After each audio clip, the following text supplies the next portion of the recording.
Muy buenas noches, bienvenidos a Mirá, programa polémico tenemos hoy. En segundos hablamos con Javier Milei, que terminó de presentar su libro. Buenas noches, Martín Tetaz, ¿cómo se llama su libro? Pandenomics. Pandenomics. Y de eso, de alguna manera, vamos a hablar hoy. A ver, el título de editorial. Lo dice La Nata, por un lado. Estaba escuchando Martín Tetaz cuando lo dijo La Nata, hoy en Radio Mitre. Y Duhalde por el otro. ¿Qué dice La Nata? 2021 puede ser peor que 2001.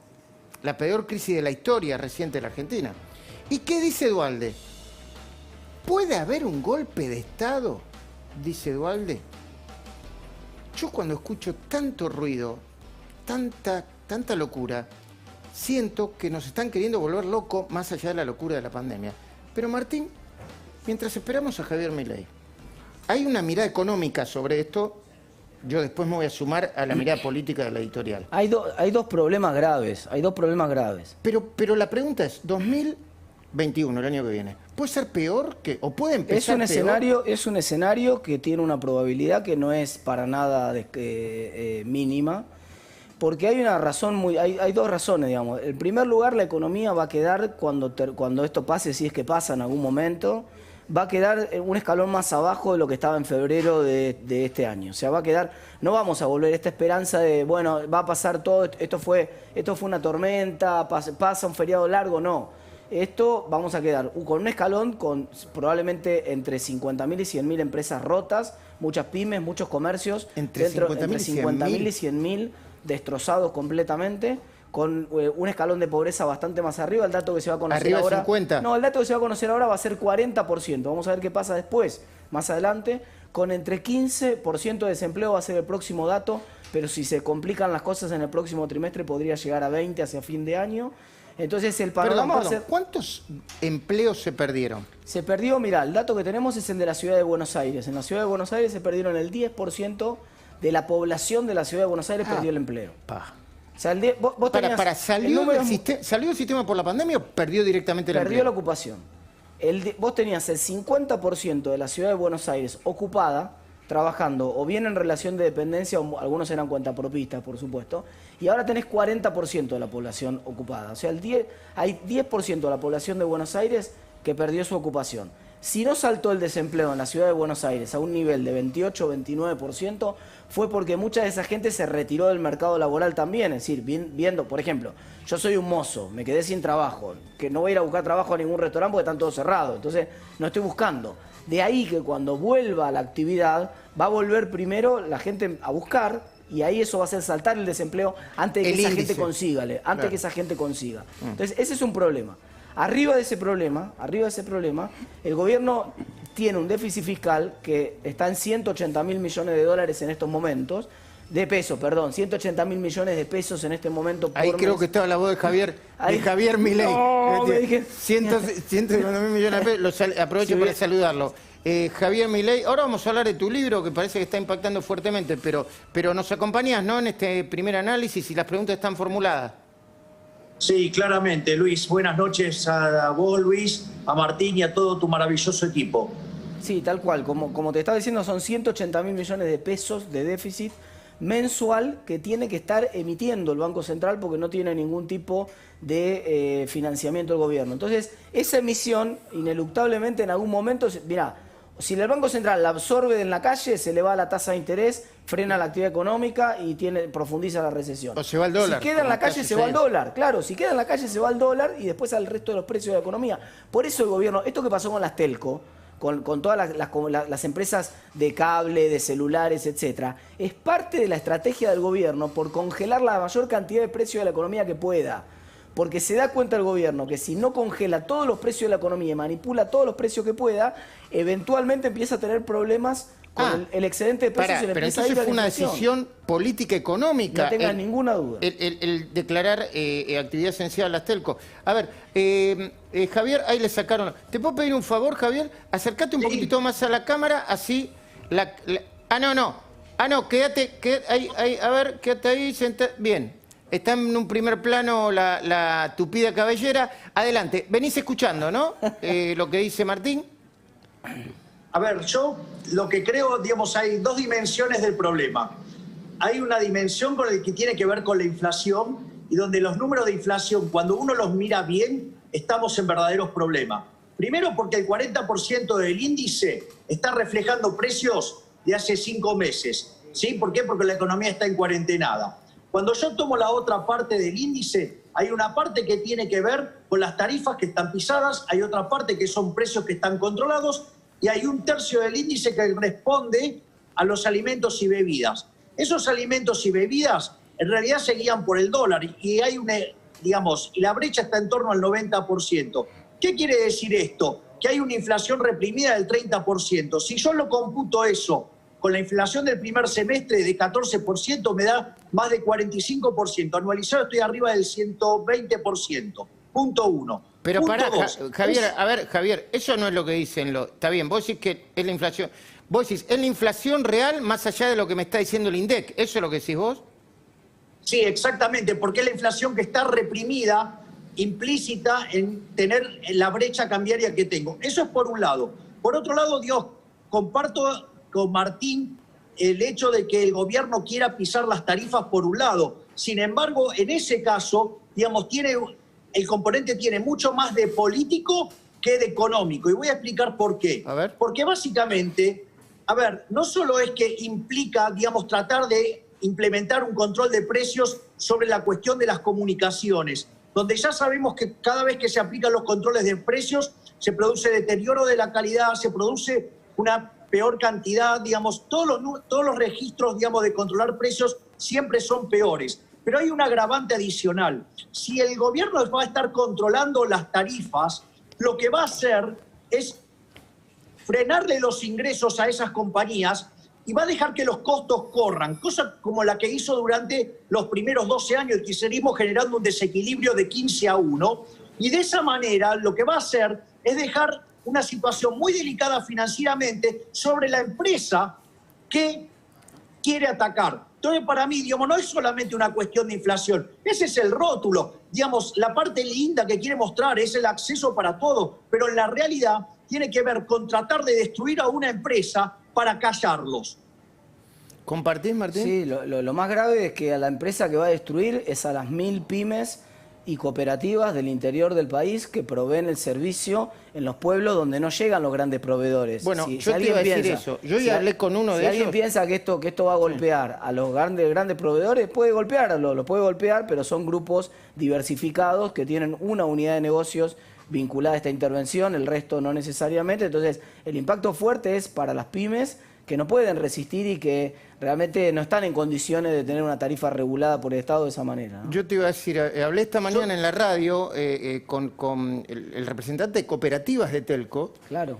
Y estaban pero desesperados, Lógico. porque decían, obviamente, acá hay una falsa idea de que le pegan a los grandes grupos, ¿no? Le pegan más a las cooperativas, porque las cooperativas son las que más necesitan modernizarse para dar un buen servicio primero y para cobrarlo después, que tienen un delay entre lo que dan primero y lo que cobran después.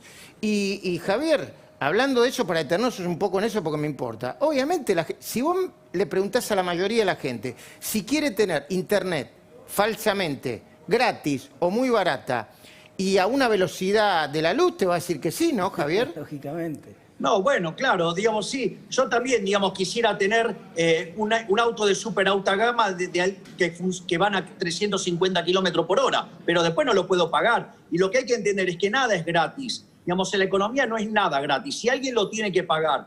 Y yo lo que creo que está haciendo, básicamente, el gobierno, es que creo que se lo quiere hacer pagar, digamos, a las empresas. Y eso, digamos, tarde o temprano termina impactando negativamente sobre la calidad del servicio, ¿sí? Y lo que va a terminar pasando es que nos vamos a quedar sin internet. Es decir, todo lo que toca el Estado lo arruina. A ver, lo que hay que comprender, digamos, hay un trabajo que yo publiqué en el año 1996. Estoy hablando 1996.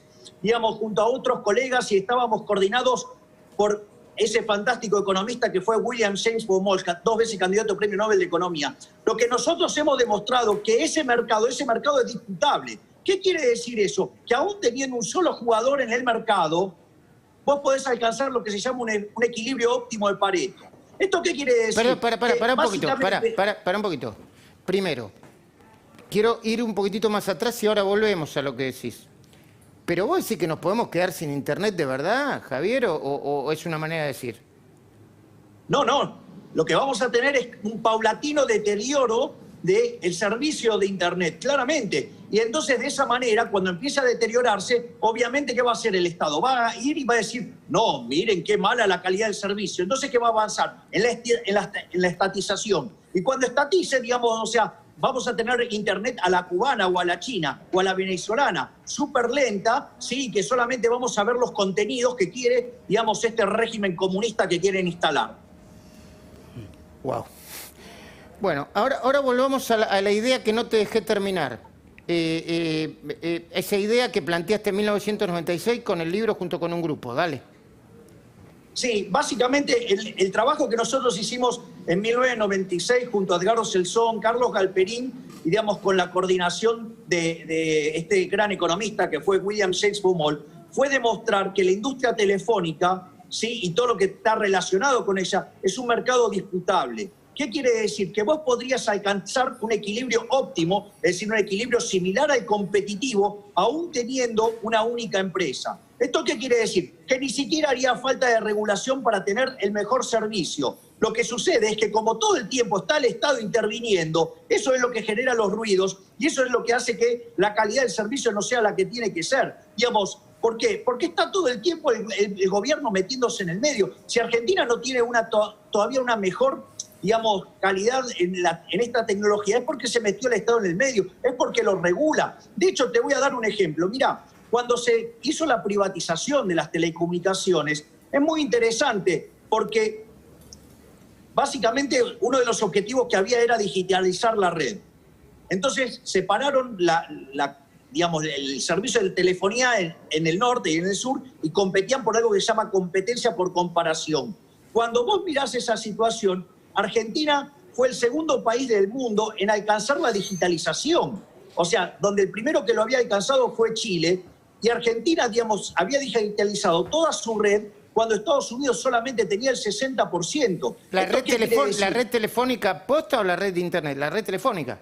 No, la red telefónica. Por eso estoy yendo atrás para ver cómo funcionan las cosas y mostrar cómo que cuando las cosas se hacen bien, cuando se respetan los derechos de propiedad, ¿sí?, el sector privado responde con inversión y con bienes de calidad. Y que cuando se mete el Estado, digamos, recordemos el teléfono que teníamos antes. Digamos, necesitabas 28 o 30 años para conseguir un teléfono. Digamos, si lo conseguías era porque tenías un arreglo con algún político para que te lo consigan de alguna manera y además funcionaban pésimamente. Entonces, digamos, ¿qué es a lo que nos quieren llevar? En realidad el punto no tiene que ver con la eficiencia económica. No hay que darles el crédito. En realidad ellos quieren avanzar sobre una empresa, ¿sí?, porque la tienen, digamos, porque tienen un concepto errado de cómo funciona el mundo. O sea, ellos creen que, digamos, por ejemplo, la marcha, ¿sí?, del otro día, que fue tan fuerte, ¿sí?, es culpa de Clarín y de La Nación. Eso es falso.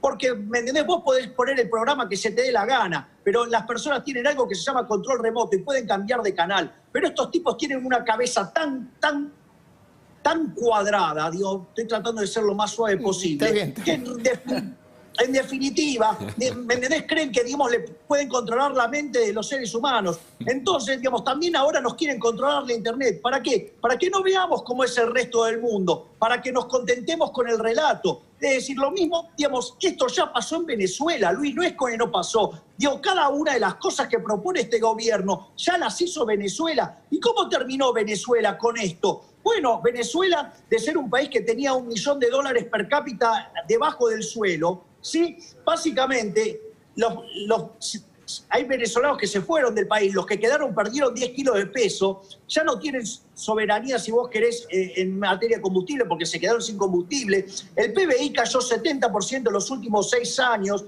independientemente de lo que pase este año, ¿sí? El ingreso per cápita es de 72 centavos de dólar por día, ¿sí?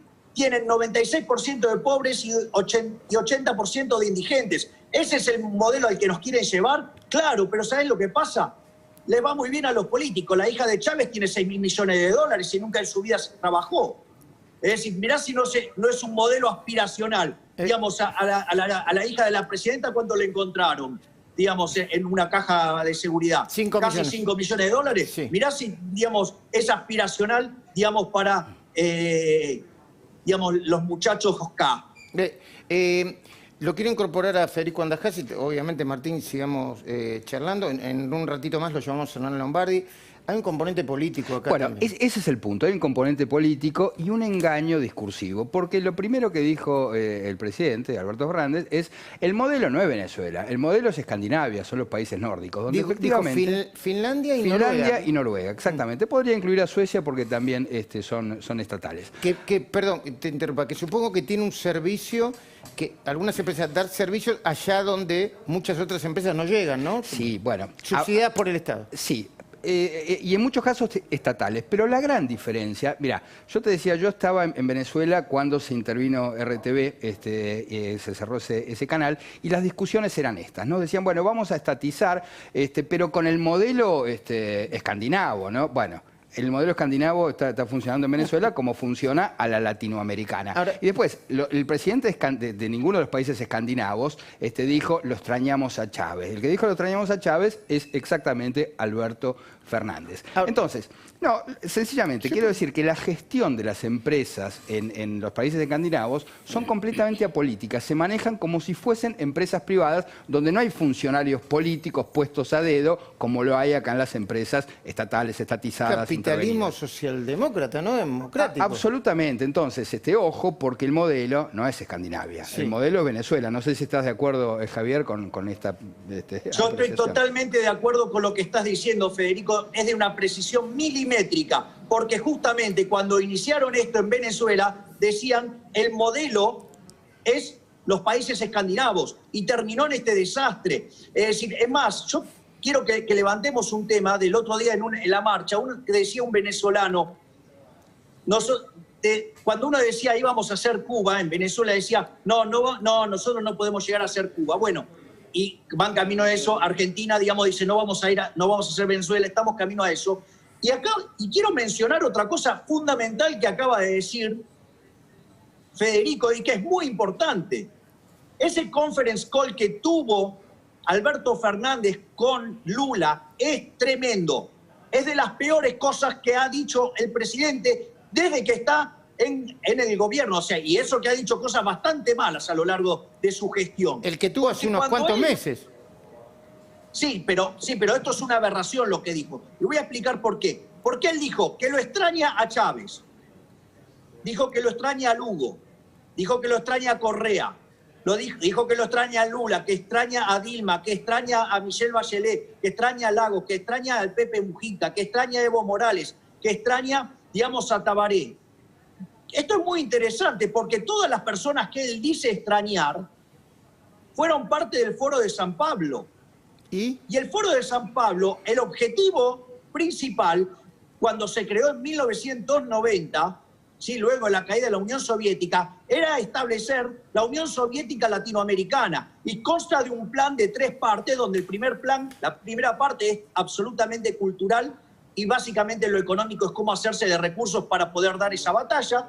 Hay una segunda parte que tiene que ver parte con la batalla cultural y parte, digamos, con lo económico, y ya después en la última parte es el avance sobre la propiedad privada y empezar a estatizar. Entonces, no es cierto lo que dice el presidente Alberto Fernández, que el modelo son los escandinavos. Eso es falso. Y voy a explicar 2 cosas por qué. Primero, porque si fuera el modelo de los escandinavos, las personas de acá, de izquierda, estarían verdaderamente aterradas, porque los países escandinavos son de los países que tienen los mayores niveles de libertad económica, están entre los mejores países de libertad económica, y no como Argentina, que está, digamos, dentro de los peores. O sea, eso es el primer punto. Y el segundo punto, que no es menor, si hay algo que los socialistas dicen, por los cuales dicen, no, Venezuela no es socialismo. Entonces uno le pregunta por qué, entonces dice, porque hay propiedad privada. Bueno, ¿saben qué? En los índices de los rankings que tienen que ver con la propiedad privada, los países nórdicos están entre los mejores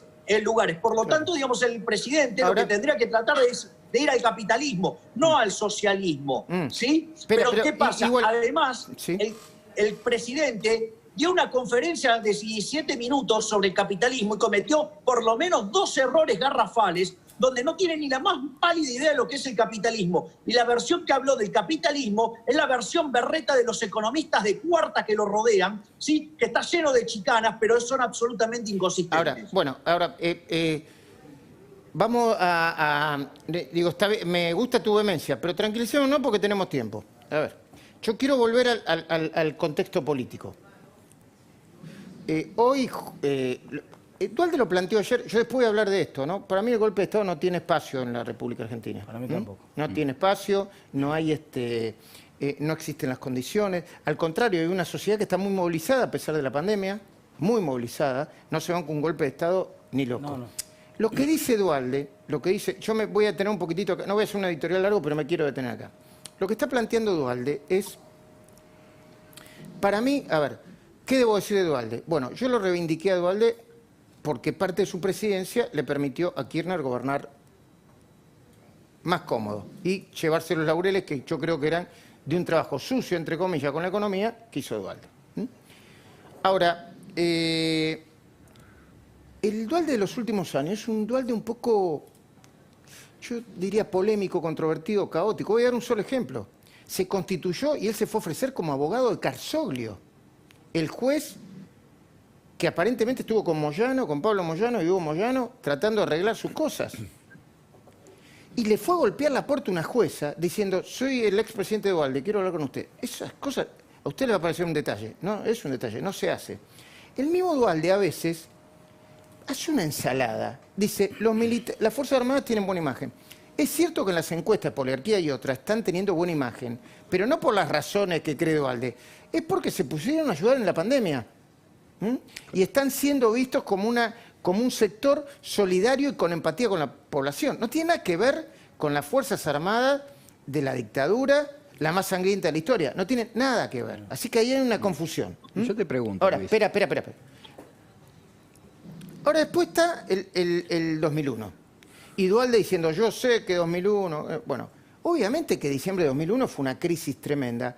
Pero yo acá quiero poner sobre el debate económico y político el hecho de que hoy, está bien, no le sirve a la economía real y a la que tiene que crecer, pero hoy hay una contención que tiene que ver con los planes sociales que yo creo que no va a permitir lo que pasó en el 2001, ni ahora ni cuando se conozca la caída de la economía. ¿Estoy pensando mal, Martín?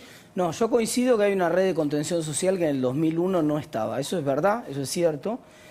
Pero también es cierto que la economía tiene un riesgo muy importante que tiene que ver con el manejo de la cuestión fiscal y el riesgo grande de tener un descontrol con el dólar y eventualmente con la inflación. Yo no soy tan pesimista como Javier al respecto en este momento concretamente. Digamos, la economía no está siendo gobernada por los precios del dólar paralelo, hoy está siendo gobernada por los precios del dólar oficial y la prueba es que le están sacando todos los dólares al Banco Central. O sea, si los precios de la economía fueran los del dólar paralelo, no le sacarían los dólares, le están sacando por el lado comercial los dólares. O sea, lo que están haciendo es comprando a dólar de 70 todo lo que Está pueden. bien, pero entonces, vos ves una situación casi explosiva y si al gobierno se le descontrola la inflación y se le descontrola el dólar, hay un riesgo de una situación complicada en la Argentina. ¿Qué es lo que comparte Javier? Espérame, Javier. Me decías el componente político, porque quería poner el compacto de Dualde para que entendamos la cantidad de cosas y la ensalada que hizo Dualde.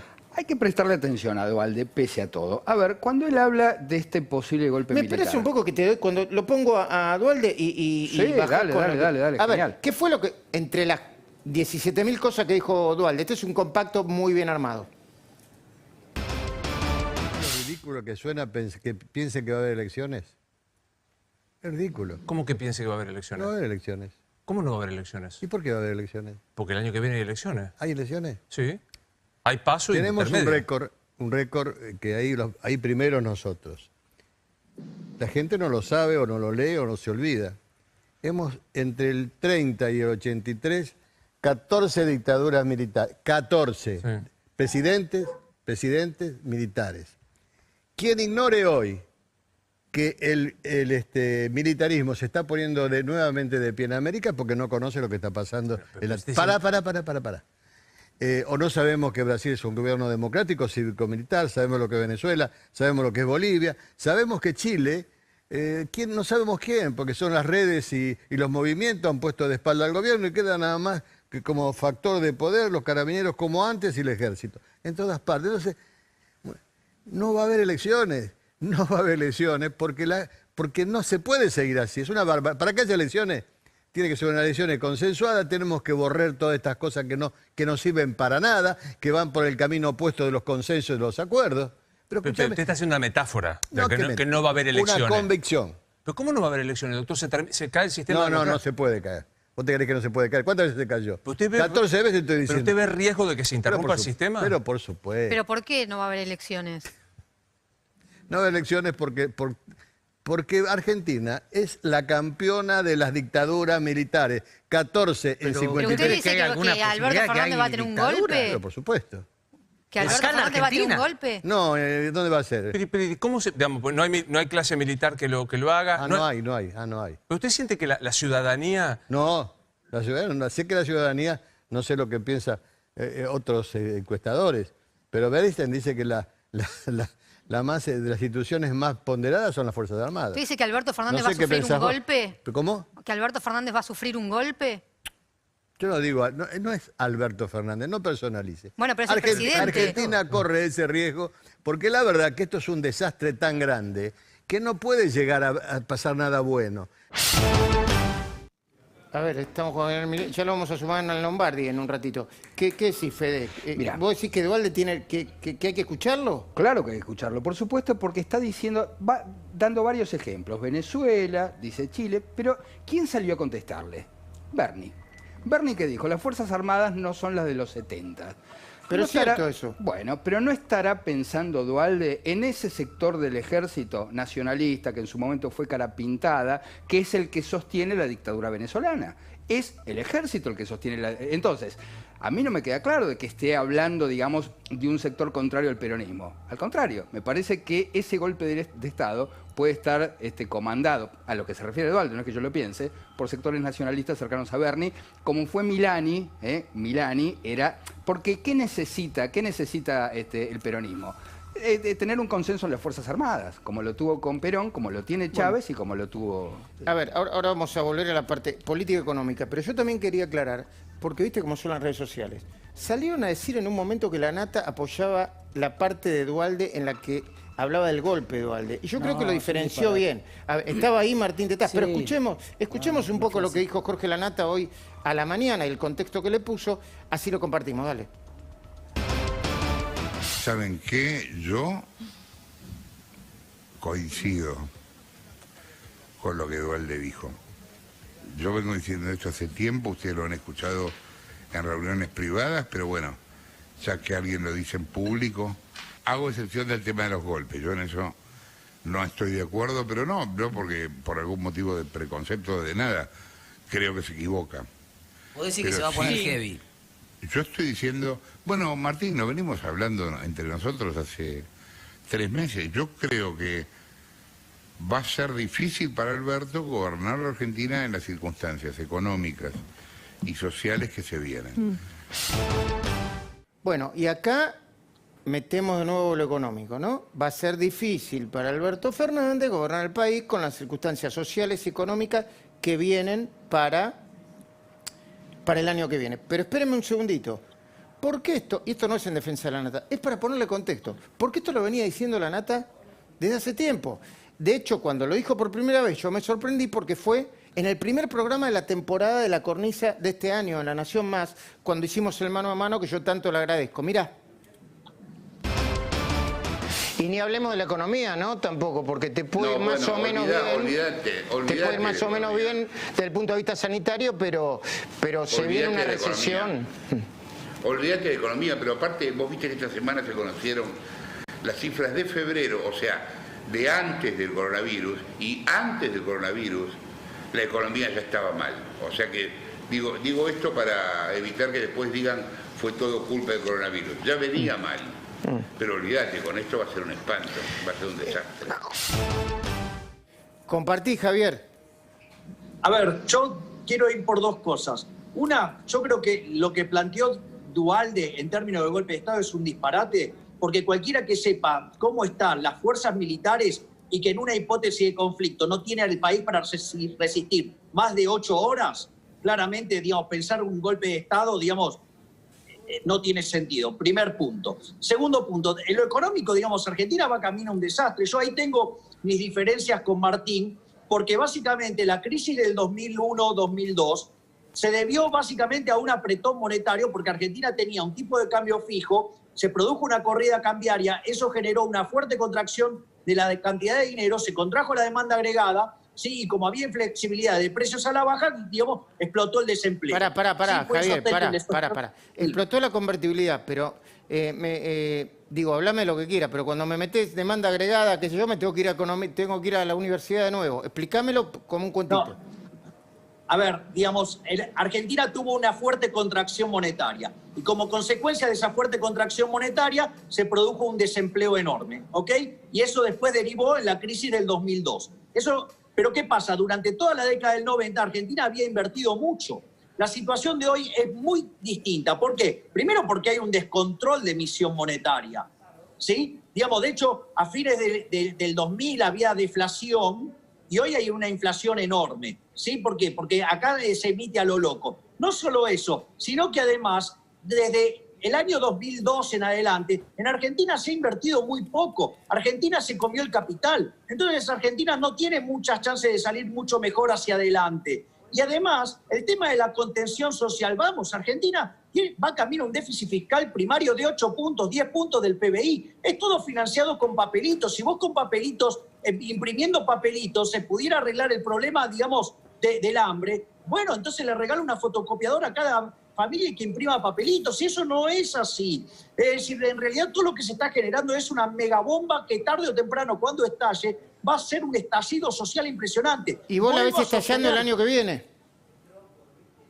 Mirá, en realidad depende de cuestiones políticas y de que los desequilibrios no aguanten más. Pero, por ejemplo, esto de tener pisado el dólar, ¿sí? El dólar oficial, y seguir emitiendo, tiene una contrapartida que se termina en algún día, que es la cantidad de reservas. Y las verdaderas reservas de Argentina están por debajo de los 10.000 millones de dólares. Y si yo limpio lo que es la posición del Banco de Basilea y limpio la posición de oro, a Argentina le quedan 4.000 millones de dólares. Argentina está groggy, en la primera de cambio, digamos, hay knockout. Y además, también quiero mencionar algo. Si yo pensara como piensan los economistas del gobierno, que creen que el tipo de cambio es lo que determina la inflación, yo te cuento que desde el momento que Macri perdió las PASO contra Alberto Fernández, el dólar estaba a 40 y hoy el paralelo está a 140, es decir, se multiplicó por 3,5 veces.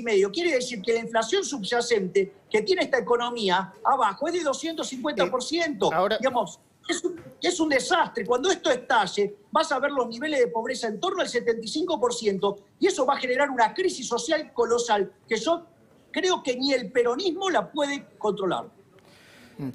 Ahora vamos, me quedó pendiente el tema del dólar, pero completame la idea y la diferencia, que son un tanto complementarias, pero las diferencias Mi diferencia es que yo vi Venezuela en Venezuela. Yo viajé a Venezuela en el 2013, me tocó la oportunidad de dar un curso en Venezuela, en una universidad en el 2013, y lo vi en carne propia cómo se produce el deterioro. Uno dice, peor no puede estar, y sí, siempre se puede estar peor, un poco peor. Y no explotó, es decir, uno pensaba, va a explotar todo en Venezuela, y paradójicamente no explotaba, digamos. Uno decía, ¿por qué no explota? Y te estoy hablando de dólar paralelo. Cuando yo te estoy hablando en 2013, el dólar paralelo era 7 veces el valor del... O sea, el dólar normal salía 6 dólares y el dólar paralelo salía, quiero decir, 6 bolívares el dólar normal y salía 42 el dólar paralelo.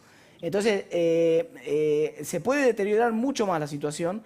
Yo veo un deterioro profundo, veo una situación donde la Argentina va a quedar bastante más pobre de lo que estaba antes de la pandemia, un escalón por lo menos 10 puntos abajo en el nivel de actividad, probablemente 10 puntos arriba en la pobreza, probablemente con un desempleo oscilando entre 15 y 20%, esa estructura sí, y con un nivel de inflación bastante más alto.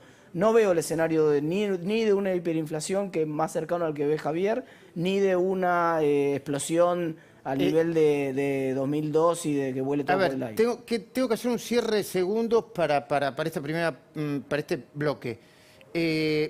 Tengo el tema del dólar, que me parece muy importante, porque, bueno, hoy 140 dice que está ya el dólar.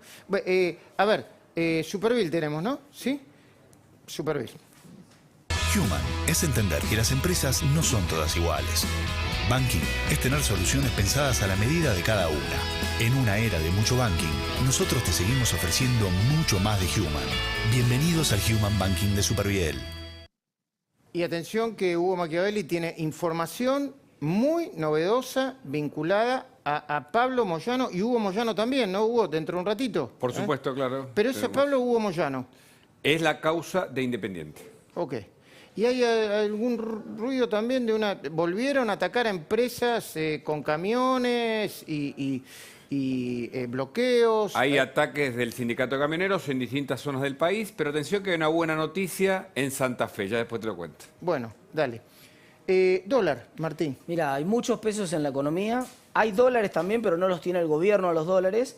Y los dólares que tiene la gente no está dispuesta a venderlos por menos de 137, 138, 140 A ver, pesos. espera de nuevo. ¿Cómo Claro. espérame, ¿cómo los va a querer vender si lo que quiere es comprar? Bueno, justamente hay una trampa en el esquema cambiario del gobierno, y es que el gobierno solo puede vender dólares, nunca puede comprar. Y eso pasa porque el gobierno te vende los dólares a 100, pero te los compra a 75.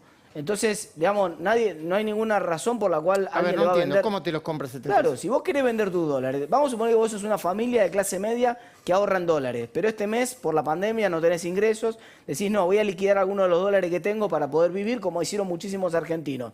¿A dónde lo vas a vender al dólar? Si lo querés vender por el home banking, te lo compran a 75. Menos, ahora 72. A 72 pesos te lo compran. Pero nadie lo vende así. Bueno, justamente, entonces el gobierno no tiene ninguna posibilidad de comprar un solo dólar. Es decir, el mecanismo cambiario del gobierno es una máquina de perder dólares. Y eso tiene el límite que decía Javier recién. Si tarde o temprano el gobierno tiene que blanquear esa inconsistencia. Pero no a va ver, más. el gobierno no Ese exporta. sistema no va más. El gobierno no exporta, no entran dólares. No, el que exporta es el sector privado. El gobierno se queda con todos esos dólares. Eso es verdad. Eso es verdad.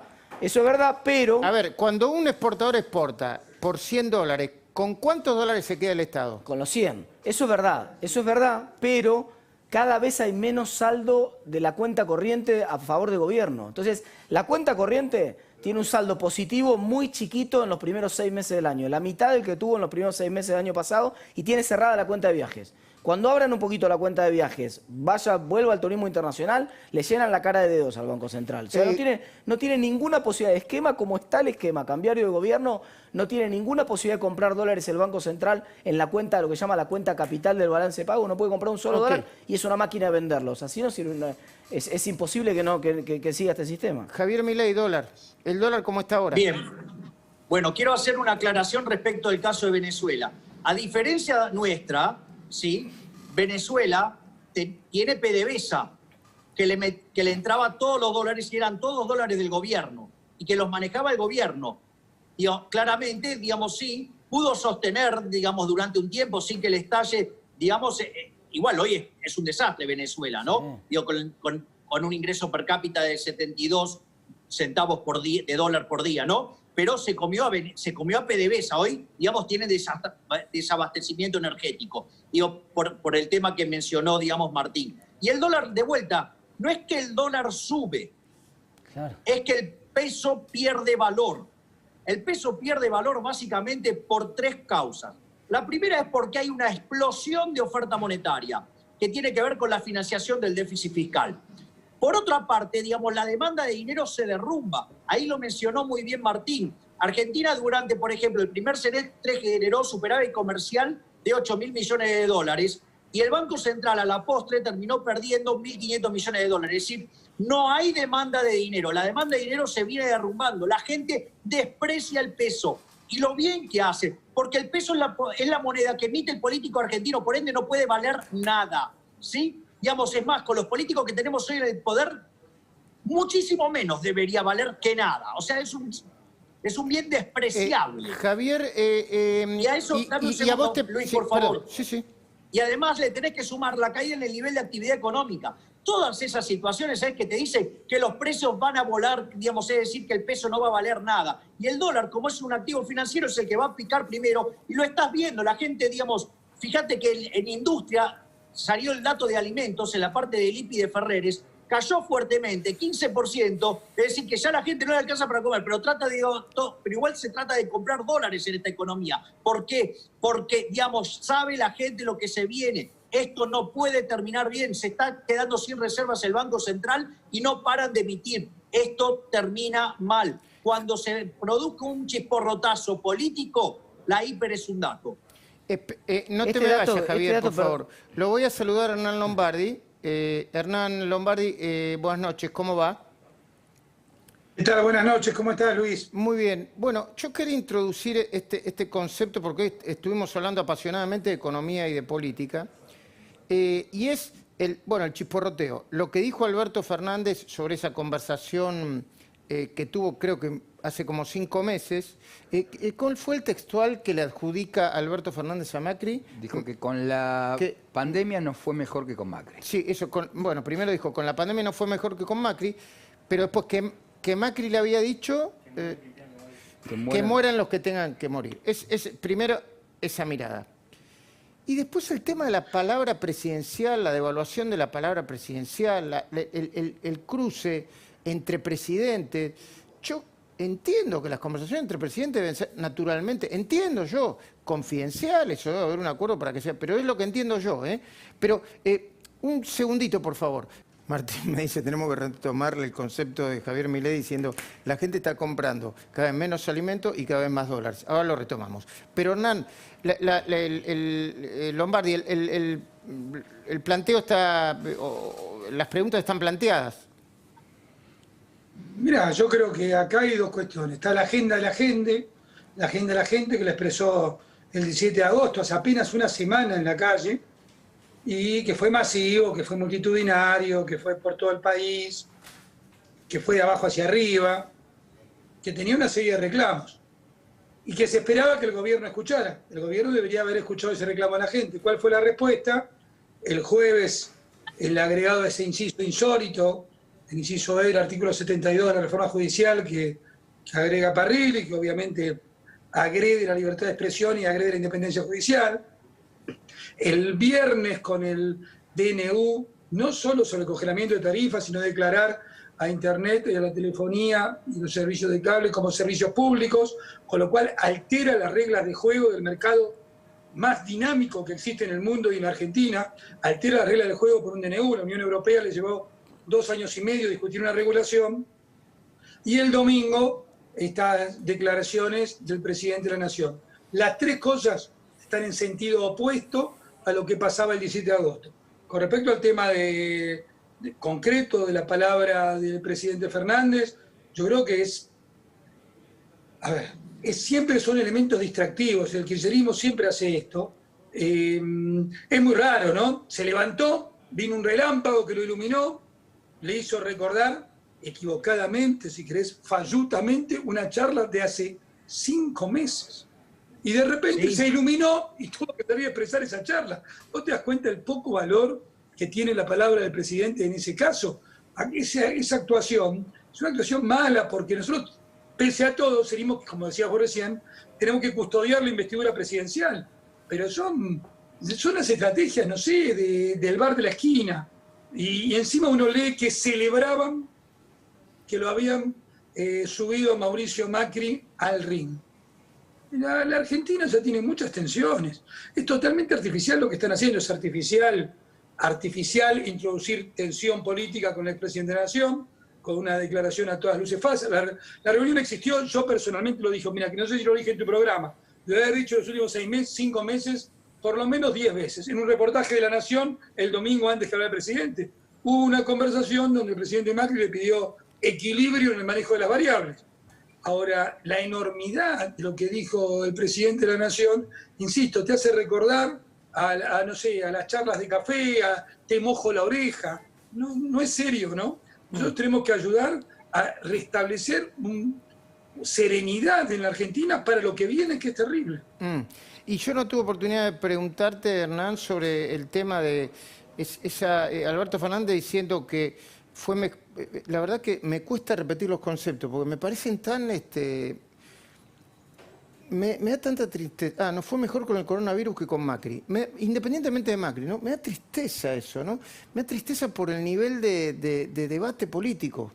Pero bueno, su opinión, o tu opinión.